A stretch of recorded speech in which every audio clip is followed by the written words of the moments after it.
Hai, assalamualaikum. Sekarang lagi lihat-lihat internet nih, lagi baca-baca Kaskus. Ada yang update semua ini tentang cewek. Jadi semua tentang cewek nih. Cewek itu malu-malu tapi mau. Terus kayak misalkan cewek tuh bilang ini, bajunya bagus ya. Terus kata cowok beli, kata ceweknya lagi tapi mahal. Demi kamu, cewek yang tipe begini gak usah diperpanjang obrolannya. Dia pengen sesuatu langsung ambil barangnya dan bungkus deh ke kasir. Pasti doi bakal senyum yang panjang banget, terus tetap puji aku. Nih yang kedua, jadi tuh biasanya cewek-cewek yang kayak gini tuh yang suka-suka dipuji. Kayak misalkan untuk cewek yang tipe begini nggak usah, usahakan jangan pernah nyuruh doi pakai baju lain. Cukup jawab dengan santai, kamu pakai apa aja cantik kok sayang. Tuh pasti tipe cewek ini tuh cewek-cewek ribet. Kalau misalkan dia dibilang ganti ke sana bajunya, ntar dia malah tambah lama tambah ribet. Mending dibilang cantik aja, ntar biar dia nyusun sendiri. Terus tipe yang ketiga, jangan kritik aku. Pasti tipe yang kayak gini, ente tuh muji dia, muji itu akan jadi kritikan. Kalau udah keceplosan muji dan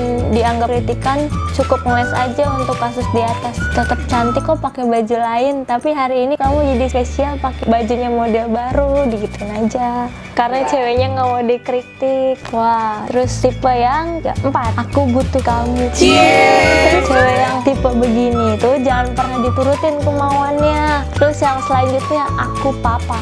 Pasti ente udah tahu kan kalau kata nggak apa-apa itu mengandung berjuta maknanya.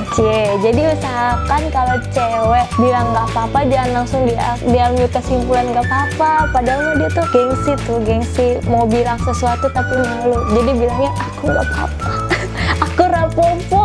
Terus jangan rusak kebahagiaanku. Terus kalau misalkan cewek mana yang gak mempermasalahkan harga belanjaannya. Terus kalau misalkan kamu punya cewek yang kayak gitu, udah tahu jangan pernah bilang kalau harga yang lebih murah daripada yang dia beli. Jadi nanti dia so-so nyesel gitu. Kayak misalkan abis belanja, tiba-tiba kan yang di sana lebih murah, kan jadi rusak kebahagiaan kita karena duitnya udah keluar banyak tuh. Bilang aja ini bagus banget, padahal mah dalam hati di sana juga ada di pasar mah itu.